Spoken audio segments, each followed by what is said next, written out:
The sun was dipping behind the desert highway when Seagal pushed open the creaking wooden door of Red Viper Bar, a dusty roadside joint somewhere between Nevada and nowhere.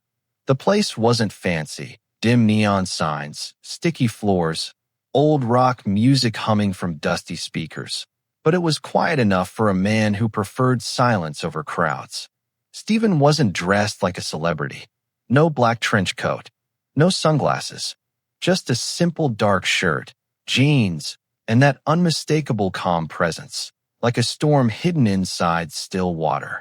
He walked slowly, smoothly, almost like he was floating. Anyone who really knew martial arts could see it instantly. But the men inside this bar weren't exactly experts. Inside, a group of 5 bikers dominated the room. Leather jackets, chain wallets, loud laughter, beer bottles banging against tables. They had claimed the entire left corner like it was their kingdom. Every customer kept a careful distance. Steven didn't even look at them. He simply chose a small table near the back, sat down with perfect posture, and quietly ordered a bowl of chili and a cup of tea. But silence is a strange thing. Some men respect it. Others get irritated by it. The biker gang noticed him instantly. Not because he was famous, none of them recognized him, but because he didn't react to their chaos. He didn't flinch when one of them smashed a bottle on the floor for fun. He didn't look away when they yelled, laughed, or cursed loudly. He was calm. Too calm. And insecure men hate calm people. Hey, look at Mr. Zen over there. One biker grunted, staring at Steven with narrowed eyes. What's he doing? Meditating. The others laughed. Looks like one of those karate hippies, another said, cracking his knuckles. Steven lifted his tea calmly. He didn't respond. Didn't give them the satisfaction. That only irritated the bikers more. Hey, I'm talking to you. The biggest one barked, slamming his boot on the floor as he stood up. The entire bar went quiet. Steven didn't move, didn't blink, didn't even look in their direction. And that's when the biker snarled. Who does this guy think he is? He had no idea he was talking about one of the most lethal martial artists alive. And what happened next would leave the entire bar frozen. The leader of the biker gang, an enormous, bearded man with arms full of skull tattoos, rose to his feet and stomped towards Steven Seagal. His heavy boots echoed across the silent bar with each step. His gang smirked behind him, ready to enjoy whatever chaos was about to unfold. Steven sat with the patience of a monk. His tea steamed gently in front of him. His bowl of chili sat untouched. When the biker reached his table, he leaned down so close Steven could smell the stale beer on his breath. Hey, tough guy, the biker growled. I'm talking to you. Steven lifted his eyes slowly, calm as a sleeping river. Yes, he said in a voice so low and controlled it felt like a warning wrapped in silk. The biker didn't like that. He slammed his hand on the table, rattling the spoon. You got a problem with me or something? Steven blinked once. No, I just came here for a quiet meal. The biker laughed, loud, cruel, mocking. His gang cheered from the corner. A quiet meal? He said loudly, repeating Steven's words with exaggerated slowness. You hear that, boys? Mr. Yoga Master wants quiet. The bar erupted in drunken laughter. Steven didn't move. The bartender, wiping a glass behind the counter, watched nervously. He knew trouble when he saw it. You see, the biker continued, pointing a thick finger at Steven's chest. This bar? It's our bar. We decide who sits where. And I don't like the look of you. Steven's eyes dropped to the finger on his chest, then slowly back to the biker's face. Still calm, still silent. This lack of reaction only enraged the man further. The biker suddenly grabbed Steven's cup of tea and poured it on the floor. You didn't hear me? I said this is our place. Steven watched the liquid slide across the wooden boards, but his expression didn't change. The biker wanted a reaction, but Steven wasn't giving him one. He leaned even closer, pressing both hands on the table, filling Steven's vision with his huge bulk. The gang whistled and hollered behind him. You think you're too good to talk to us? Huh, the biker snarled. Sitting here all quiet like some kind of badass? I bet you're soft. All show, no steel. Stephen finally spoke. Walk away, he said calmly. This doesn't have to go any further. The bar froze. The biker blinked, then burst into mocking laughter again. Walk away? Me. He slammed his fist on Stephen's table. You don't tell me what to do. He grabbed Stephen's plate of chili and tossed it aside. The bowl smashed against the floor, beans and sauce splattering like blood. Still, Stephen didn't stand. He didn't even raise his voice. But the tranquility in his eyes was starting to make a few people nervous. Boss, one of the younger bikers whispered, I don't know. Man, something feels off about that guy. The leader barked, shut up. He's just another quiet wannabe tough guy. I've seen 100 like him. He reached out and grabbed Stephen's shoulder roughly. Stand up, he ordered. Let's have a little conversation. Stephen finally exhaled through his nose, as if letting go of the last thread of patience he'd been holding. He looked up at the biker, his gaze sharp, direct, unblinking. I asked you nicely, Stephen said quietly. Please walk away. The biker's face turned crimson. Or what? He shoved Stephen's shoulder hard. Stephen didn't even budge. That made the biker even angrier. He pushed again, harder this time, expecting Stephen to fall back or flinch. Stephen didn't move an inch. Now the gang wasn't laughing anymore. The room felt charged. A couple of customers stepped back toward the walls. Something in Stephen's stillness made a few people realize this wasn't going to end the way the bikers thought. The leader snarled, grabbed Stephen by the collar, and yanked him upward. But Stephen didn't react, didn't resist, didn't even tense his muscles. He simply let the man grab him and continued to breathe softly. The biker got inches from his face. You think you're some kind of legend? He hissed. Stephen spoke without blinking. No, but you're making a mistake. The biker pulled back his fist, ready to punch. And suddenly, just as the fist came flying toward Stephen's face, Steven Seagal finally moved. But not how anyone expected. His hand shot up faster than the biker's eyes could track, fingers closing around the man's wrist, with the precision of a surgeon and the strength of a steel trap. The biker froze, mid-swing, face twisting in confusion and pain. Stephen's eyes locked onto his. I won't warn you again, he said softly. The bar erupted into gasps. The biker realized too late. He had picked a fight with the wrong man.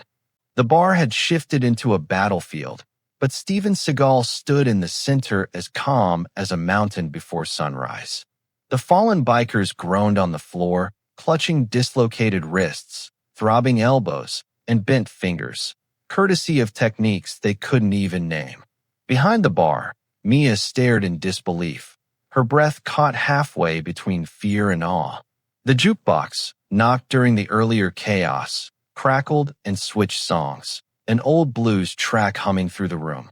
For a brief moment, Seagal simply breathed in. The storm wasn't over. He could feel it. The front door flung open with a thunderous slam.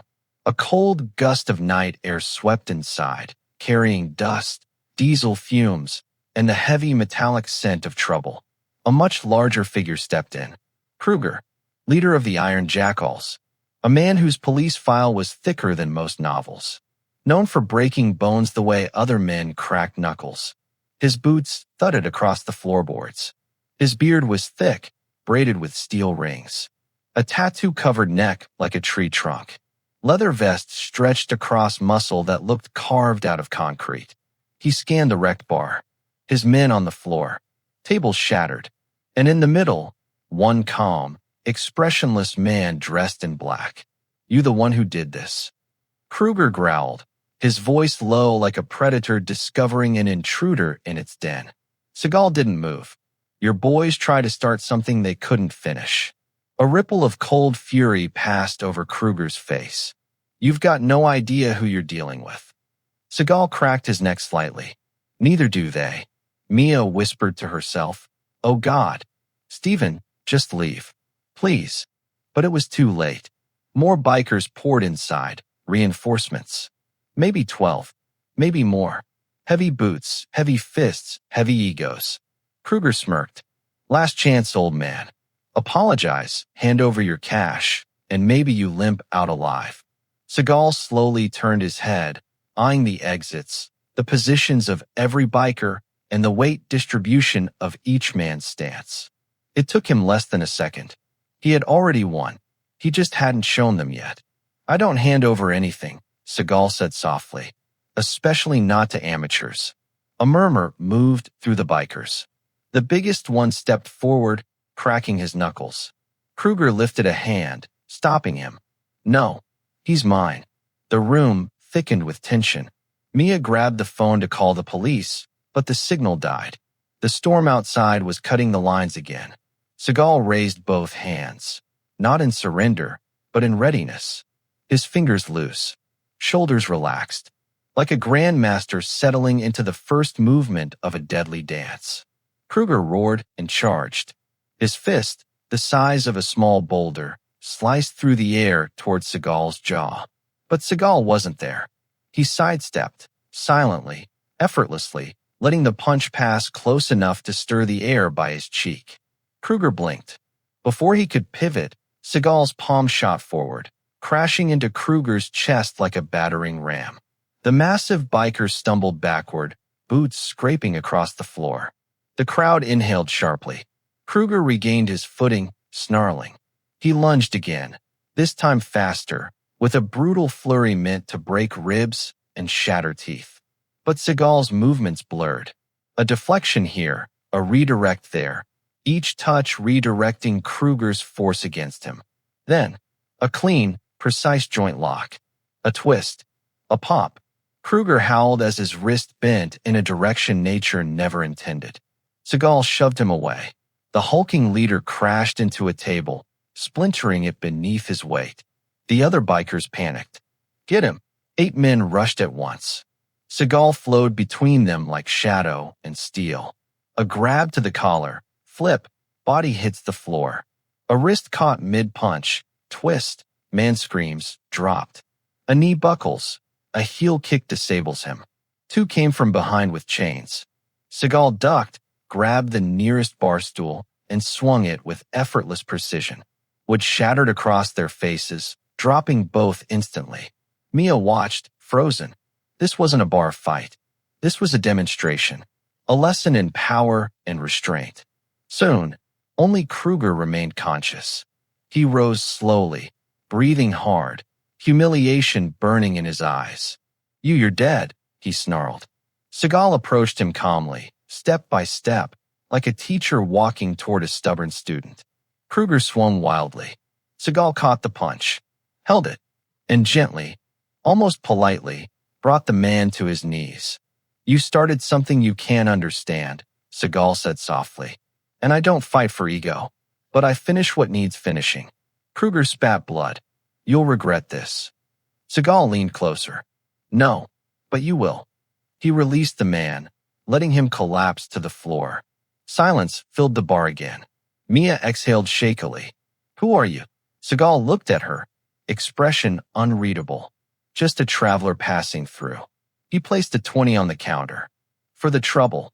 Then he walked into the stormy night, as quietly as he had arrived, leaving behind a bar full of stunned bikers, a bartender who would never forget him, and a legend that would spread through the mountains for years to come. Rain hammered the road in silver streaks as Steven Seagal stepped out of the bar and into the wind-bitten darkness. Neon reflections shimmered across the wet pavement, broken only by the quiet rhythm of his boots. The mountains loomed behind the town like silent, ancient guardians, unmoved by the violence that had erupted below. The storm had fully settled in now. Lightning cracked across the sky. Seagal adjusted his coat collar and moved toward his truck. But something felt off. He wasn't alone. A faint click echoed in the alley behind the bar, the mechanical certainty of a pump-action shotgun being racked. Seagal didn't look back. He simply listened. 2 men, heavy boots, nervous breathing, untrained but desperate. You think you can embarrass our boss and just walk away? One hissed. Seagal turned slightly, rain dripping from the brim of the bar's neon sign behind him. I didn't embarrass anyone. Your boss embarrassed himself. The first man stepped out of the shadows, shotgun raised. You're coming with us. Alive if you cooperate. In pieces if you don't. Seagal's stance didn't change. You boys really want to do this? After what you just saw inside.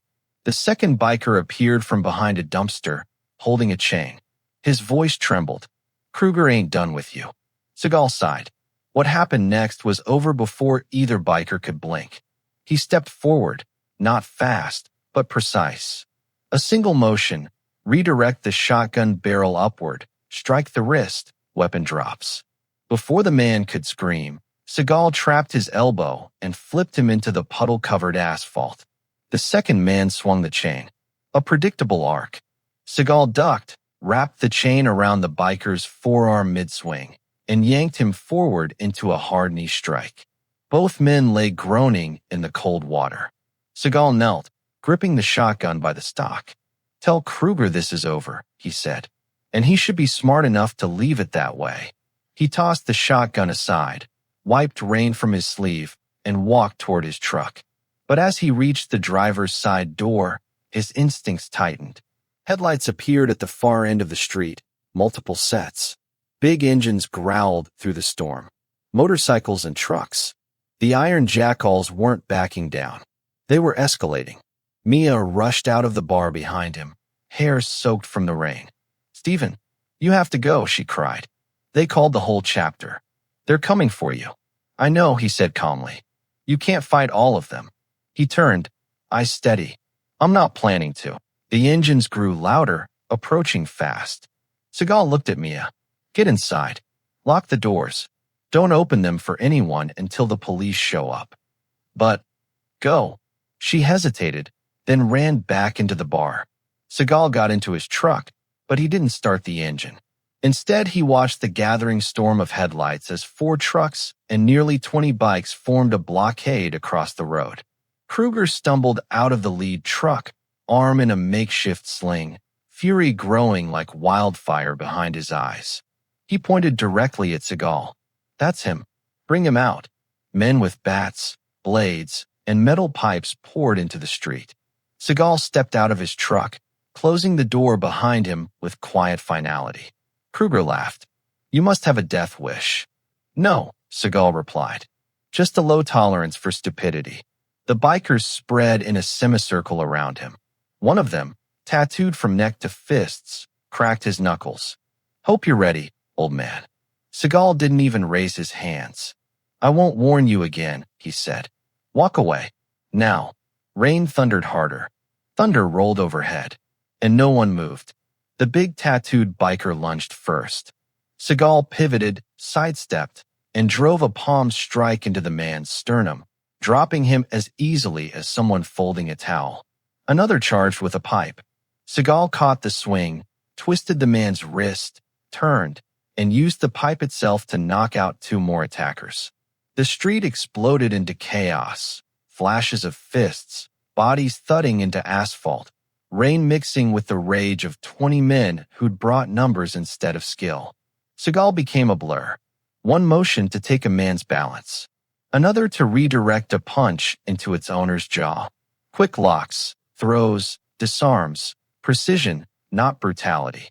Kruger watched, stunned and helpless, as the unstoppable storm of one man dismantled his entire gang in the rain-soaked street. Finally, Seagal stood alone among the fallen, dozens groaning, some knocked out cold. Only Kruger remained standing. Seagal walked toward him. Kruger's earlier bravado drained with every step Seagal took. You ain't human," Kruger whispered. "I'm just someone tired of being hassled." Kruger backed away, slipping on the wet pavement, falling to a seated position against his truck. "You win," he said, shaking. "We're done. You'll never see us again." Seagal crouched and spoke quietly. "This town doesn't need your violence. Go somewhere else. Start over. Or don't. But if you come back here." He paused. Kruger swallowed hard. "You'll be dealing with me again." Kruger nodded rapidly. "Understood. Understood." Seagal stood, rain soaking through his coat, and walked back to his truck. Mia watched from the bar window, tears of relief in her eyes. The engine sputtered as the Iron Jackals gathered their wounded and fled into the stormy night, their pride broken, their fear renewed. Seagal started his engine, headlights cutting through the rain. He wasn't staying. His journey wasn't done. The road, dangerous and endless, stretched ahead of him, waiting for the traveler who never sought trouble but never ran from it. And somewhere in the thunder, the legend of Steven Seagal grew a little larger. The rain eased into a cold drizzle as Steven Seagal drove down the empty highway, wipers sweeping across the windshield in slow, steady arcs. The storm behind him felt symbolic, another conflict dealt with, another group of violent men forced to rethink their path. But something bothered him. Kruger surrendered too easily. Men like him never give up without a backup plan. Seagal's instincts whispered the same message. This isn't over. He pulled into a small motel on the edge of town, the neon sign flickering like a dying heartbeat. Before entering his room, he scanned the parking lot, checked the corners, observed footprints in the mud, every detail filed into his mind. Only when he was confident no one was watching did he step inside. The room was plain, 2 lamps, a wooden desk, and a bed that had probably seen better decades. Seagal sat down, unholstered his knife, wiped it dry, then leaned back against the creaking headboard. Within minutes, his phone buzzed. A number he didn't recognize. He answered without emotion. Talk. Mr. Seagal, a rough voice sighed on the other end. You've made quite a mess tonight. Who is this? Someone who runs things around here. Someone you've inconvenienced. Seagal didn't reply. You beat down Kruger's whole crew, the voice continued. And while that fool may fear you, I don't. Seagal's tone stayed flat. If you're trying to intimidate me, you're not doing a great job. Oh no, Steven, the man chuckled. It's not you I plan to intimidate. Click. The call ended. Seagal froze, eyes narrowing, before dialing the bar. Mia answered immediately, voice trembling. Steven, someone's here. Who? I don't know. They're outside the bar. They're looking inside the windows. They're armed. Stay away from the doors, Seagal said calmly. Go to the back room and lock it. They said they're finishing what Kruger couldn't. Steven, I'm scared. I'm coming, he replied. I'll be there in 10 minutes. He grabbed his coat, checked his knife, and stepped back into the cold night. The drizzle turned to fog, thick and creeping across the ground. As he drove, every instinct sharpened, his breath steady, heartbeat slow, mind locked into combat readiness. When he reached the bar, he killed the headlights and coasted into the lot. 3 black SUVs sat outside, engines running. No plates. Professional, not bikers. He moved like a shadow along the building's wall.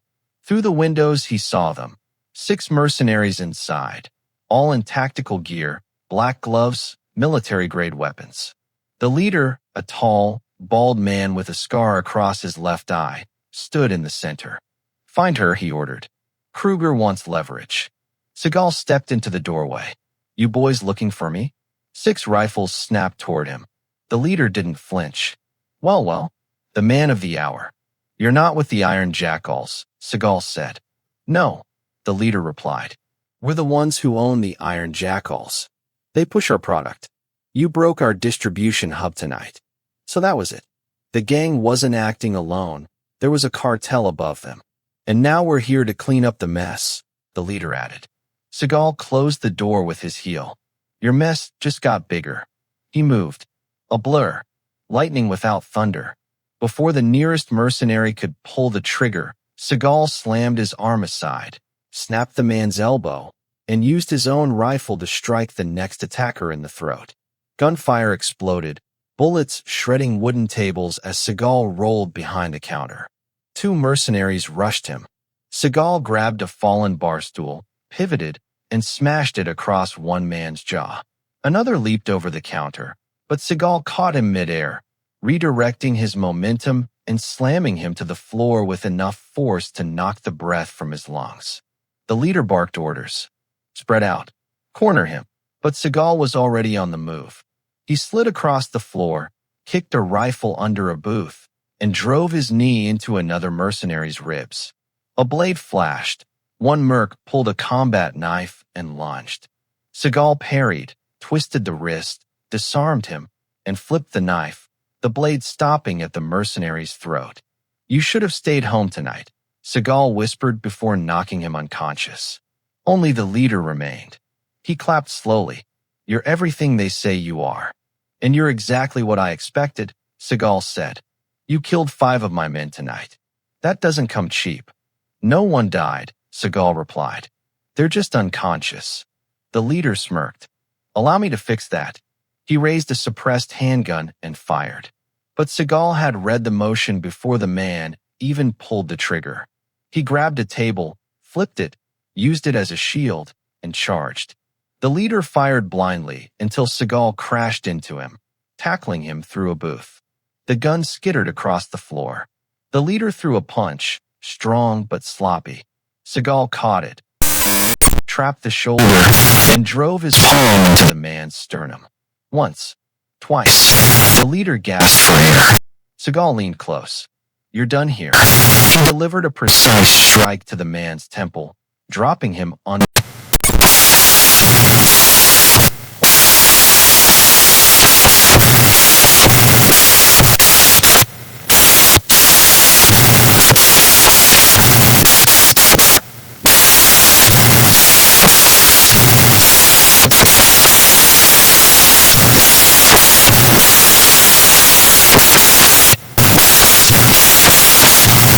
The bar was a ruin of shattered chairs, smoking bullet holes, broken glass, and groaning mercenaries.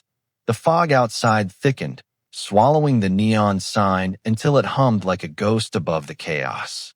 Steven Seagal stood still, scanning the room with a calmness that felt impossible after such a violent storm. Mia clutched her arms, trembling. "Steven, these men weren't just bikers, and they weren't just criminals. They were trained." Her voice cracked. "What are you really mixed up in?" Seagal didn't answer immediately. He walked to the unconscious leader, lifted a small black patch sewn inside the man's tactical vest, and held it up. A serpent wrapped around a skull. Mia gasped. "That's—" "Yes," Seagal said. "The Black Vipers." She stepped back. "They're real? I thought they were just stories." "They're real. Too real," he replied.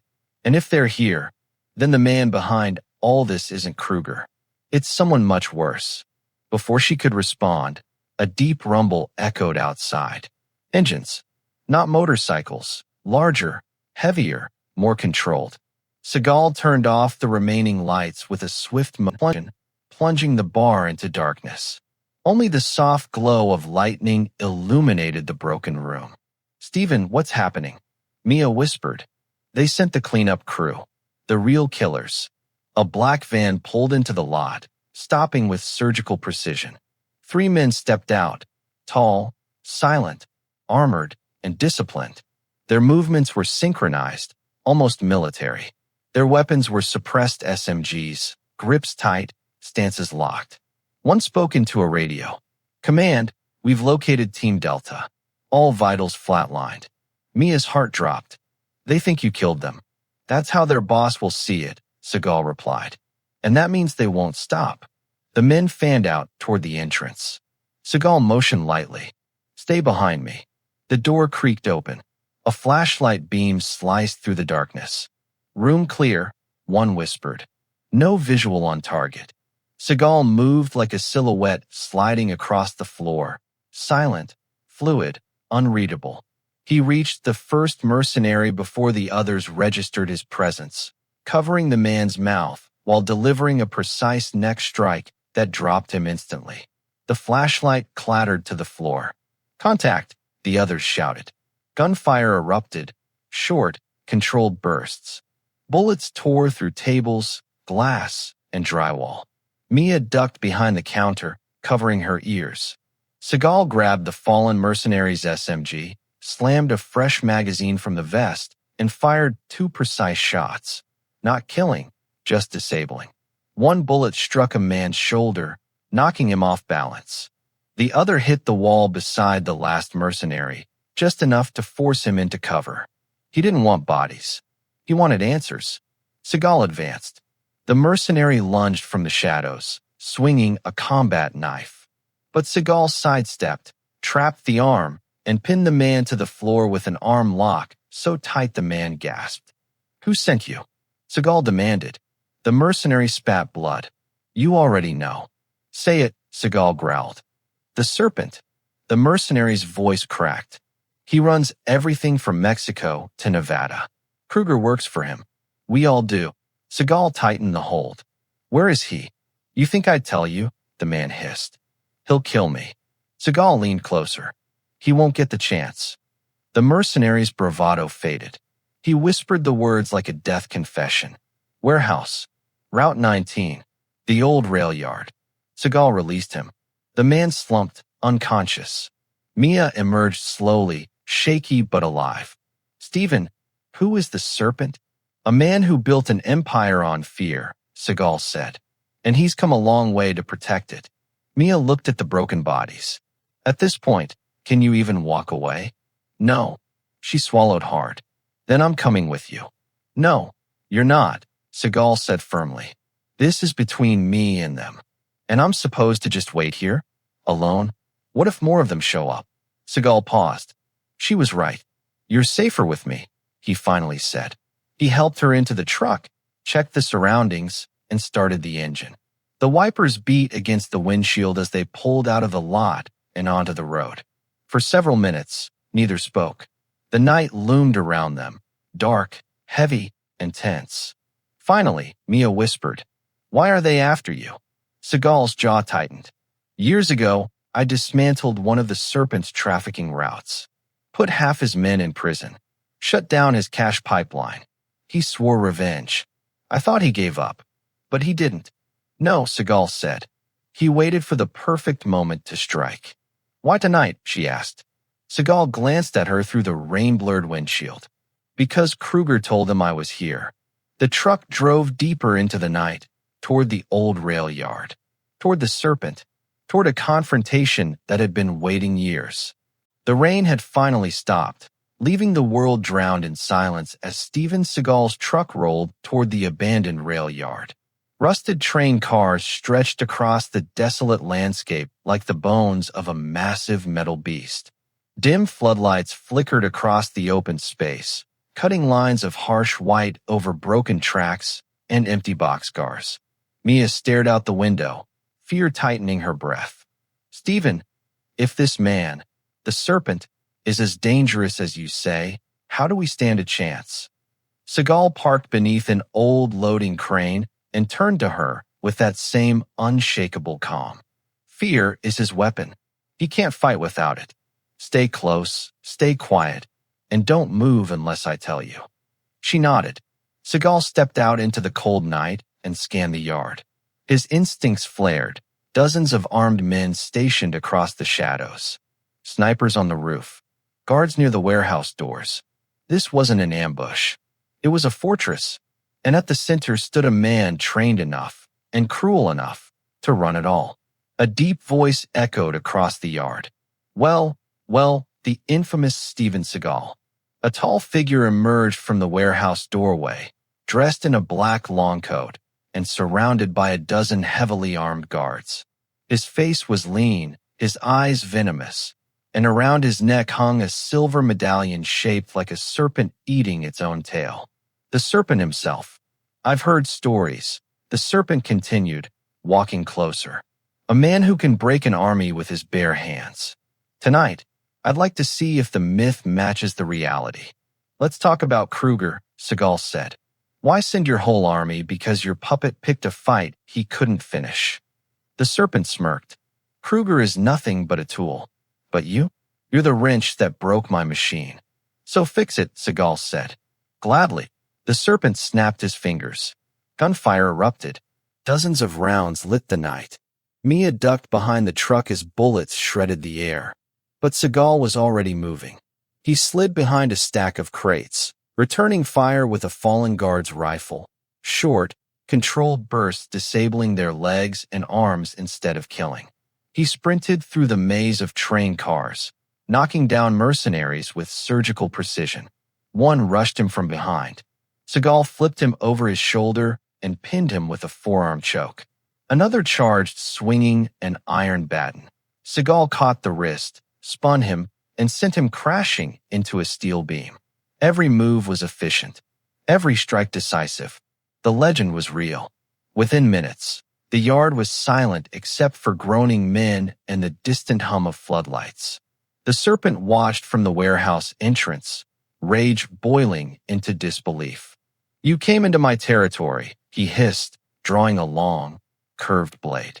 "You destroyed my men for what?" "For peace," Seagal said, stepping forward. "And because men like you don't deserve the fear you feed on." The Serpent lunged.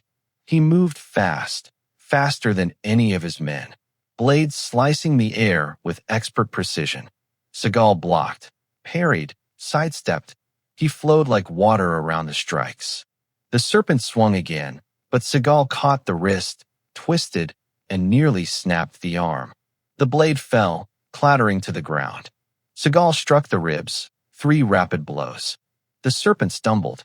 "You're not fighting a man," the Serpent gasped. "You're fighting an empire." "No," Seagal said. "I'm ending one." He delivered a final strike to the Serpent's chest, a precise palm thrust that knocked him flat onto his back. The Serpent wheezed, clutching his chest, unable to rise. Sirens wailed in the distance. Police. Backup. Federal agents. Mia had called them while Seagal fought. The yard lit up with flashing red and blue.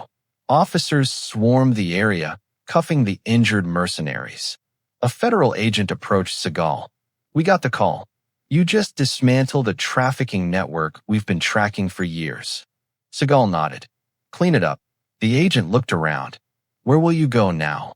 Seagal glanced at the rising dawn. "Wherever trouble tries to hide." Mia approached, still shaken but safe. "Is it over?" she asked softly. "For now," Seagal said, opening the truck door for her. "But there will always be another road. Another fight." She managed a small smile. "Then I hope you don't walk it alone." Seagal started the engine. The sun broke over the mountains, turning the metal rails into streaks of gold. As they drove away, the legend of Steven Seagal faded into the morning light, silent, unstoppable, and forever walking the line between violence and justice.